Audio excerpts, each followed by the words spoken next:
All right, so we have our adoptive siblings presentation today with our TIPS support group.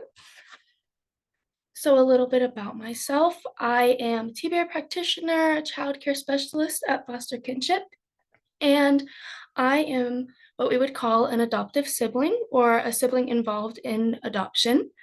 In 2018, my family started fostering a sibling set of three, and a few years later, we adopted them.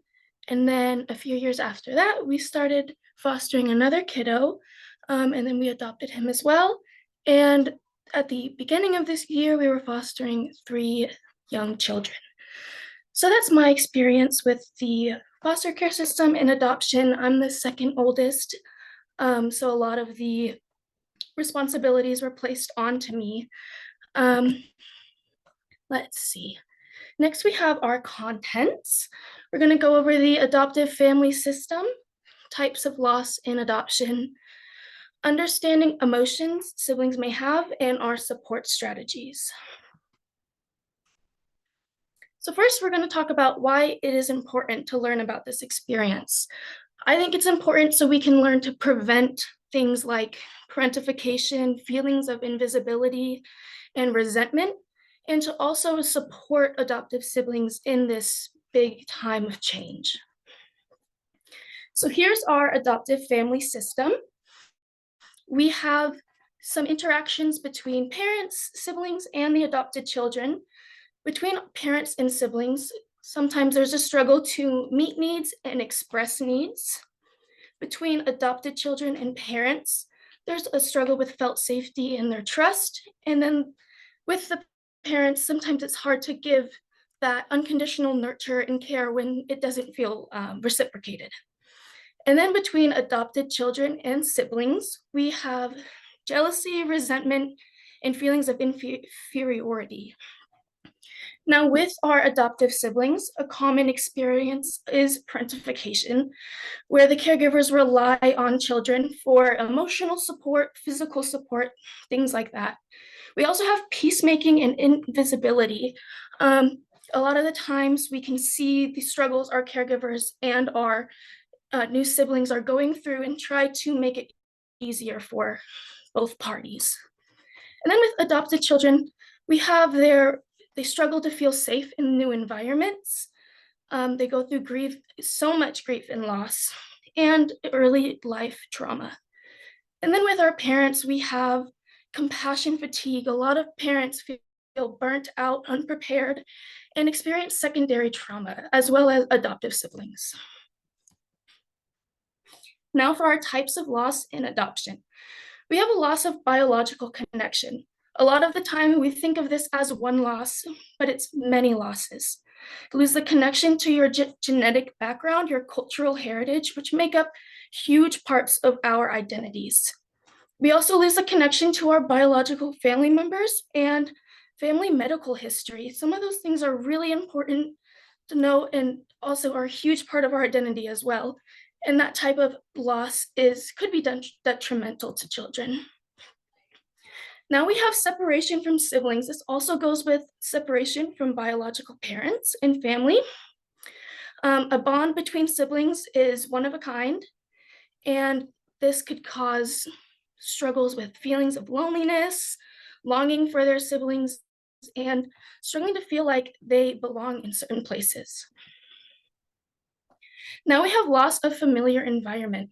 The loss is not just between family. These children lose their schools, their homes, their community, their friends, their lifestyle. Things are completely different, and these are huge changes for our children in foster care and adoption. Now we're going to talk about understanding our adoptive siblings' emotions. These siblings are going through a huge change. Their entire family is changing. Their role in the family is changing. And adoption is most commonly the first time that people's eyes are open to the brokenness of our world. And that can cause a lot of grief, loss, just struggling to understand why this is happening. I know I felt a lot of those emotions. I didn't understand why these kids were going through what they were going through, and especially new dynamics in the family. I went from someone who helped out occasionally with my younger brother, to being all hands on deck all day with tons of younger kids. And now we have our complex emotions. This ties into all of the experience that we talked about before. We have sadness, anger, confusion, guilt, jealousy. All of these emotions are wrapped into each other. For example, I know I felt guilty for feeling angry at my parents, or I felt guilty for feeling angry with my siblings. Now we have our strategies to support siblings. We want to promote openness for our children. They won't talk to us if we don't show them how to talk to us openly and honestly. We also want to ask open-ended questions. I feel like we all have had experience of, we ask, did you have a good day? All we get is yes. We want to ask those open-ended questions so our children feel safe to answer them. Now, this is just a model that I really like. It shows us we need to be receptive. We need to affirm preciousness for all of the children in our care. We need to ask those open-ended questions, be mindful, and model openness. Now, this is applicable to almost everybody in your life. So this is very important. There are some sample questions, or how do you feel about ... What do you need? Can you help me understand? And now we have education and resources. These two books, The Family Book by Todd Parr and A Mother for Choco, are some great books that can help children understand what adoption is and how it works. We also have some websites. We have suddenlysibs.com and parents.com. Those have some great resources with books about adoption, podcasts, blog posts. These are some great resources to help you understand and to help our adoptive siblings understand adoption. And now we have professional support. As much as we want to be the supportive people for our children, sometimes we are just not what they need in the moment. So at Foster Kinship, we partner with Revival Therapy, and we do mental health navigation. We can help you find therapy and resources. For any more information about our Revival partnership, you can contact our childcare manager at monica@fosterkinship.org or call our main line 702-546-9988. And now we have another strategy to support siblings is our validation and empathy. We don't want our children our adoptive siblings to feel guilty for feeling their feelings. We want to affirm the preciousness with all of our children in care. A lot of the times, caregivers' focus is on the child with the most needs. And that doesn't mean that the other children don't have needs. We want to meet those needs for all of our children, affirm preciousness for all of our children. And once again, we want to promote those open, honest conversations between all family members, between the caregivers and children and the caregivers with themselves. And then we want to show empathy and show that we do understand what you're going through and it's okay to feel those feelings. So, any questions? That was pretty quick, but. You did amazing. Thank you so much for that. Thank you. I wanted to kind of ask you, and this just kind of came to the forefront of my mind, of why is this so important for you? Right. Well, me personally, I had experienced a lot of parentification and I had a lot of feelings of invisibility. Like I said, I was homeschooled when my family began fostering these children.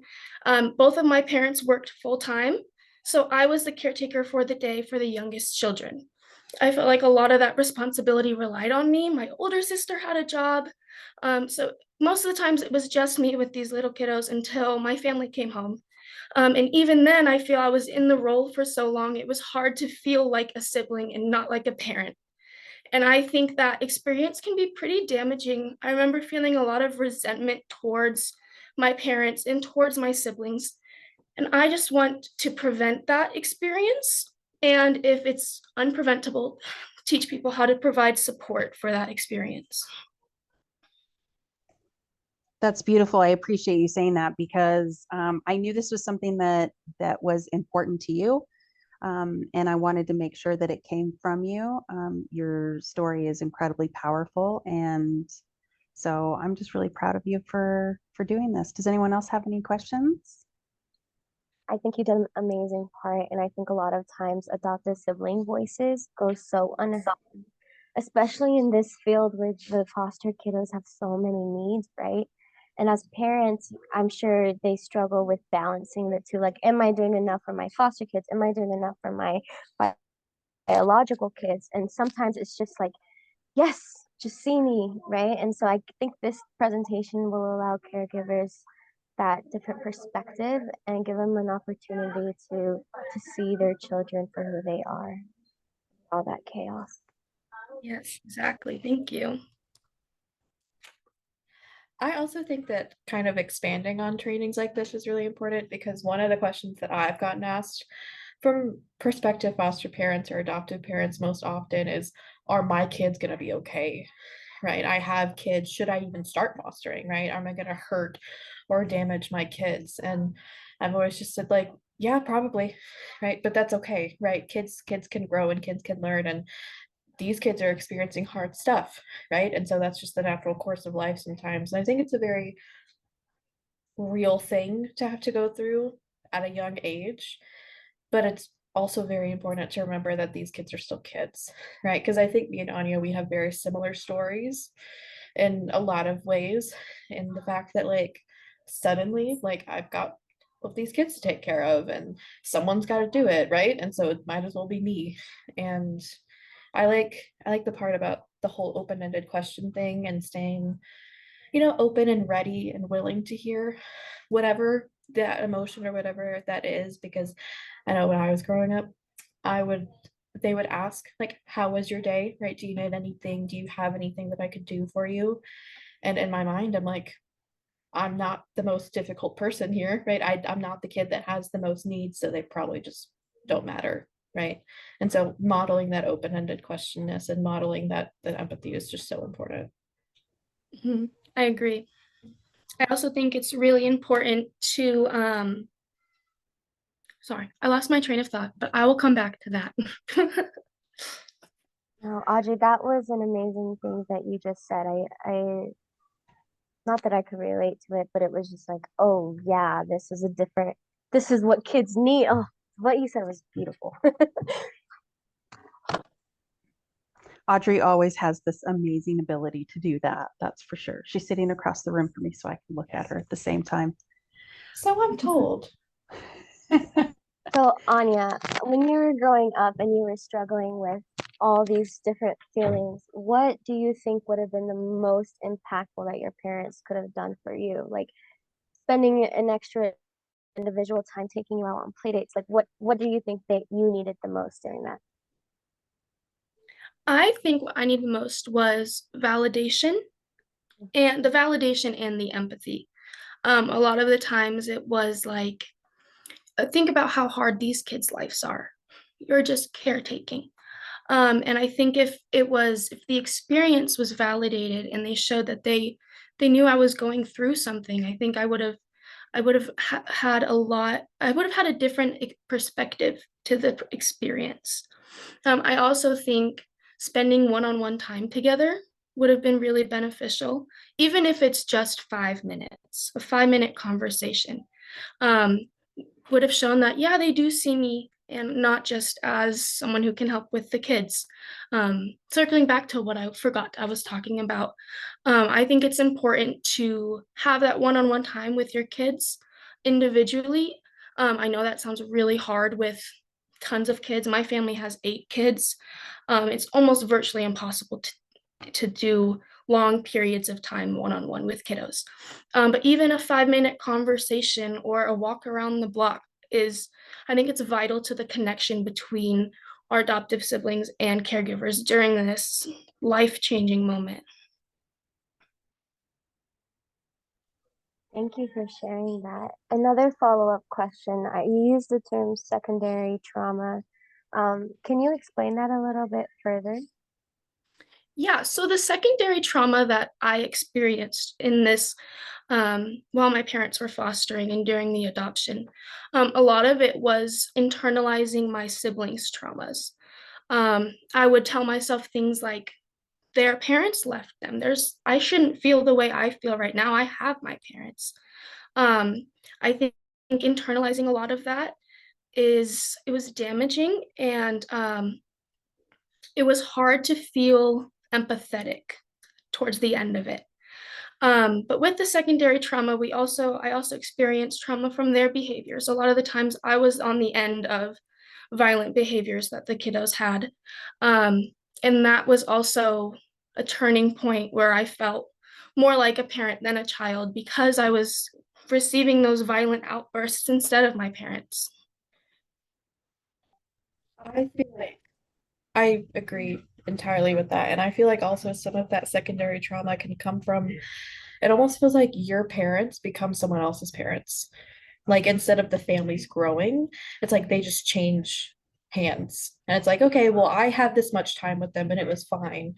You had a different experience. So now you get to have my good parents now. It's like, okay, well, I'm done. They must have been done with me, so you can take over. And I think Yeah, that's traumatic in and of itself too. yeah, exactly. It was like my parents were completely different parents. Um, After taking on the kiddos and going through, it was always therapy appointments and different visits and everything. And it was a lot of the internalizing, yeah, I would say, and not recognizing my parents. I think that was traumatic in itself, like Audrey said. I didn't recognize my mom. My mom didn't feel like my mom. My dad didn't feel like my dad. That must have been so hard for the both of you to feel that. And to add to that list of loss and grief, now you're losing your vision or what you remember of your parents in a way, right? And now you're experiencing additional grief. Yeah, in that sense, it was a loss of felt safety as well. It didn't feel like my parents were someone that I could rely on because their hands were so full with all of these children and their behaviors and their traumas. Um, it didn't feel like my parents were my point people, if that makes sense. I think a beautiful thing is that you guys are able to talk about this now. And I have, you know, as a TBRI practitioner, I've been in front of a class of parents that have talked about the grief that they experience as well when there's adoptive siblings that come into the home and what that looks like and their regrets and their challenges and their wishing that they would have done this or they would have done that better, right? Um, and and they're always like, I wish I just would have had better tools, you know. And so I see that from that perspective with that as well. But I want you and anyone who is comfortable with talking about it, what's your relationship like now with your parents? Yeah, I I have a very strong relationship with my mom. Now I feel like we really bonded over the experience after I felt I was able to talk about it. Um, that was when I got the validation and the empathy. And I feel like the experience had made us stronger. And I feel like um, I'm taken a lot more seriously than I would have been. And same with my dad. We have a great relationship now. And like I said, I think it did make us stronger. I feel like we understand each other better now, and our communication is much more open, um, because I feel like the initial conversation of how adoption and foster care had affected me was probably one of the hardest conversations I've ever had to have. And with that experience, it definitely built trust and being able to openly communicate now.